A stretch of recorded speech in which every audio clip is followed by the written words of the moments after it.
பவித்ரா, +2 தேர்வு முடிவுகள் இன்னும் சற்று நேரத்தில் வெளியாக உள்ள நிலையில் முதலமைச்சர் மு.க.ஸ்டாலின் பெற்றோர்களுக்கும் மாணவர்களுக்கும் ஒரு வாழ்த்தையும் அறிவுறுத்தலையும் கூறியிருக்கிறார். தேர்வு முடிவுதான் வெளியாகிறது, உங்கள் வாழ்க்கையின் முடிவு அதுவல்ல என்று அவர் வேண்டுகோள் விடுத்திருக்கிறார். மாணவர்கள், குழந்தைகளுக்கு பெற்றோர்கள் ஒரு நல்ல நண்பனாக இருந்து வாழ்க்கையில் வழிகாட்ட வேண்டும். எதிர்பார்த்த மதிப்பெண்கள் கிடைக்காவிட்டாலும் காலம் உங்களுக்கு பல வாய்ப்புகளை வழங்கும் என்றும், பிள்ளைகள் மீதோ குழந்தைகள் மீதோ ஒரு மன அழுத்தத்தை பெற்றோர்கள் ஏற்படுத்தாமல் அடுத்த கட்ட வளர்ச்சிக்கு நல்ல நண்பனாக உங்கள் குழந்தைகளுக்கு துணை நில்லுங்கள் என்ற வேண்டுகோளையும் முதலமைச்சர் மு.க.ஸ்டாலின் விடுத்திருக்கிறார்.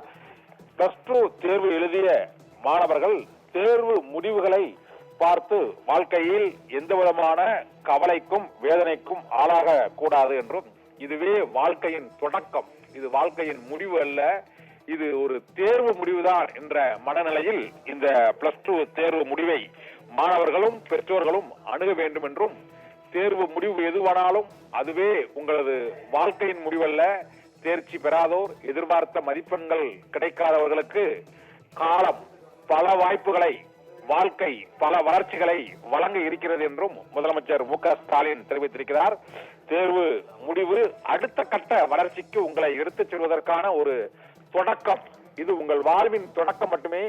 இனிமேல் தான் உங்கள் வாழ்க்கையின் வளமான காலகட்டம் இருக்கிறது என்ற ஒரு பாசிட்டிவ் அவுட்லுக்குடன் தேர்வு முடிவுகளை அணுகுங்கள் என்றும் முதலமைச்சர் மு.க.ஸ்டாலின் +2 தேர்வு முடிவுகளை எதிர்நோக்கி காத்திருக்கும் 8 லட்சத்திற்கும் மேற்பட்ட மாணவ மாணவிகளுக்கும் அவர்களின் பெற்றோர்களுக்கும் அன்பு வேண்டுகோளை விடுத்துள்ளார். பவித்ரா.